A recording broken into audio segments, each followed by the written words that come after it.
La función sexual es el cumplimiento de un conjunto de elementos que están relacionados con el coito y las relaciones sexuales, por medio del proceso de estimulación-respuesta.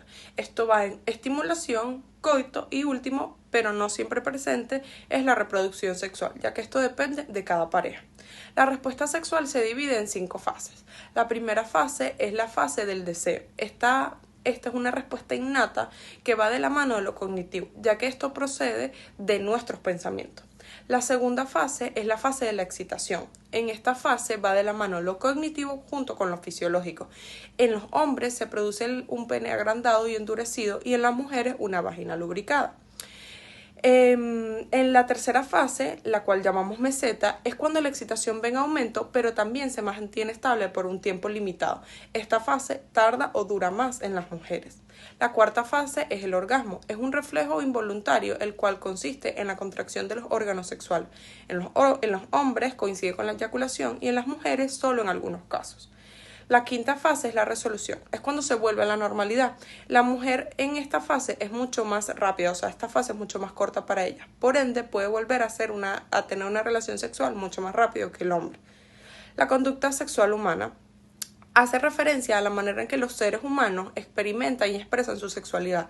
Esto puede ser solo, en pareja o en grupo. Cuando hablamos de los modelos de socialización de la conducta sexual, encontramos estos. 1. El presupuesto ideológico. 2. El tono del discurso acerca de la sexualidad. 3. La imagen sexual del varón. 4. La imagen sexual de la mujer. 5. La actividad sexual típica. 6. Comportamiento sexual considerado perverso. 7. Temor principal. 8. Fantasía dominante. 9. Realidades que fomenta e ignora a la vez. Y 10. Agentes portavoces del modelo. Mi nombre es Diego Legones y yo le voy a hablar sobre la identidad sexual. La identidad sexual de una persona está relacionada con la percepción de cada individuo que tenga sobre sí mismo, sobre su cuerpo y los rasgos físicos que presente. Sin embargo, esta percepción puede o no corresponder con el sexo determinado al nacer. Generalmente, si la persona nace con genitales femeninos, entonces se considera una hembra. Si es por el contrario, nace con genitales masculinos, entonces se considera un varón. La identidad sexual está vinculada con el género, ya sea femenino o masculino, es decir, dos géneros que son los más típicos, los más comunes dentro de la sociedad. La creación de la identidad sexual es un procedimiento complicado que se inicia durante el embarazo y que representa un elemento de vital importancia durante la gestación. Tradicionalmente, las sociedades suelen calificar a cada individuo por la imagen de sus genitales. Ahora bien, si socialmente a una persona se le cataloga una identidad sexual de hembra, pero sus genitales son de varón, esta persona se comenzará a padecer de una inconformidad con la representación de género que se le asignó.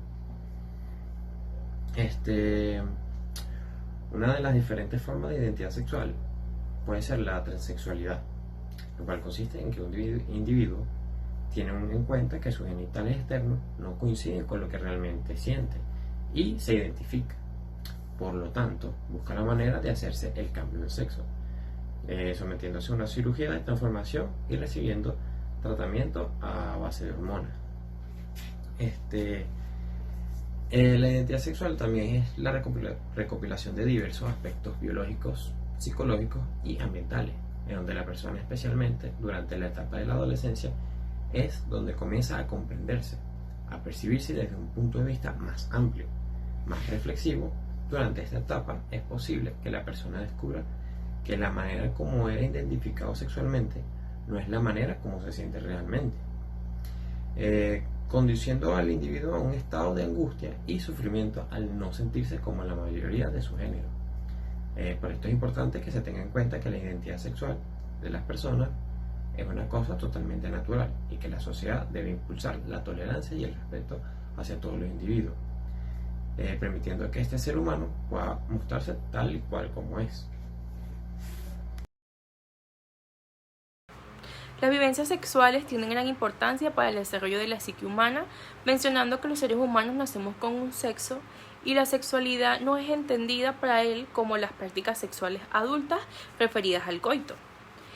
El desarrollo psicosexual es un concepto central de la teoría psicoanalítica de las pulsiones sexuales, que supone que el ser humano está dotado desde el nacimiento de una libido, una energía sexual, que se desarrolla en 5 etapas: fase oral, anal, fálica, periodo de latencia y fase genital.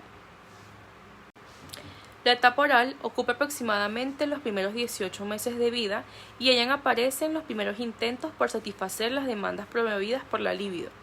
En ella la boca es la principal zona en la que se busca el placer. La etapa anal se producirá desde el fin de la etapa oral y hasta los 3 años de edad. Se trata de la fase en la que se empiezan a controlar el esfínter de la defecación. Para Freud, esta actividad está vinculada al placer y la sexualidad. La etapa fálica es la fase pulsional, duraría entre los 3 y los 6 años, y su zona erógena asociada es la de los genitales. De este modo, la principal sensación placentera sería la de orinar, pero también se originaría en esta fase el inicio de la curiosidad por las diferencias entre hombres y mujeres, niños y niñas, empezando por las evidentes disimilitudes en la forma de los genitales y terminando en intereses, modos de ser y de vestir. En esta fase es vivido el complejo de Edipo, más o menos entre los 3 y 5 años de edad. Su declinación señala el inicio del periodo, la latencia. Este complejo desempeña un papel fundamental en la estructuración de la personalidad y en la orientación del deseo sexual. Fase latencia. Esta fase empieza hacia los 7 años y se extiende hasta el inicio de la pubertad. La etapa de latencia se caracteriza por no tener una zona erógena concreta asociada y en general por representar una congelación de las experimentaciones en materia de sexualidad por parte de los niños, que en parte es por causa de los castigos recibidos. Es por eso que Freud describía esta fase como una en la que la sexualidad queda más camuflada que en las anteriores. La etapa latencia ha estado asociada a la aparición del pudor y la vergüenza, relacionada con la sexualidad. Esta canalización de la energía sexual le permite adquirir nuevos conocimientos y habilidades. La etapa genital es la cuarta fase del desarrollo, que se caracteriza por la organización de la libido alrededor de las zonas genitales. La etapa genital aparece con la pubertad y se prolonga en adelante. Está relacionada con los cambios físicos que acompañan a la adolescencia. Además, en esta fase del desarrollo psicosexual, el deseo relacionado con lo sexual se vuelve tan intenso que no se puede reprimir con la misma eficacia que en las etapas anteriores. En los postulados del desarrollo sexual funcional tenemos el periodo indiferenciado. Este abarca desde el momento del nacimiento hasta los 18 a 12 años aproximadamente. La función sexual, la cual es innata, no posee ningún tipo de discriminación, lo cual significa que la variante fisiológica del sexo y su función está en su más plena expresión. Entonces, nosotros podremos observar en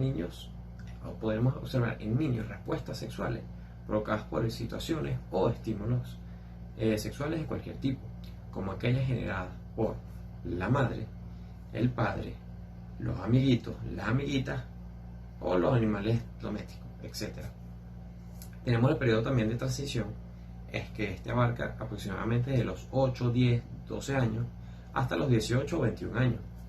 Se caracteriza por que el ser biológico emite, en lo referente a la esfera sexual, respuestas que reflejan los requerimientos e impactos del entorno sociocultural en nuestra sociedad. Por ejemplo, se le enseña que deben responder sexualmente a situaciones o estímulos sexuales provenientes de seres del sexo opuesto, con edad cercana a la suya y características de atractivo, que fueron establecidas por el grupo. Generalmente él o ella discrimina estableciendo un patrón sexual. Esto, por consiguiente, es importante anotar que durante este periodo el ser humano es potencialmente capaz de ejecutar variadas y diferentes actividades sexuales, lo cual explicaría la transitoriedad de algunas conductas observadas en esta etapa. Y por último tenemos el periodo diferenciado. Este abarca de los 18 a 21 años en adelante, y este se caracteriza porque el ser humano suele haber completado su patrón sexual ajustándolo, por lo general, a las exigencias del entorno sociocultural. Esto no significa que la variante fisiológica del sexo y su función se hayan extinguido, sino que se han limitado a través de la discriminación en beneficio de la aceptación social y para evitar los conflictos socioculturales. Bueno, en conclusión, la interacción del ser humano sociocultural durante los diferentes periodos explica cuando adquirimos este patrón sexual. Muchas gracias. La orientación sexual es una atracción emocional, romántica, sexual o afectiva duradera hacia otros. La heterosexualidad es la atracción romántica, atracción sexual o comportamiento sexual entre personas de distintos sexos. La homosexualidad es la atracción romántica, atracción sexual o comportamiento sexual entre miembros del mismo sexo. Y la bisexualidad se define como la atracción romántica, la atracción sexual o la conducta sexual dirigida tanto hacia el sexo opuesto como hacia el sexo propio, o bien como la atracción romántico-sexual hacia personas de cualquier sexo o identidad de género.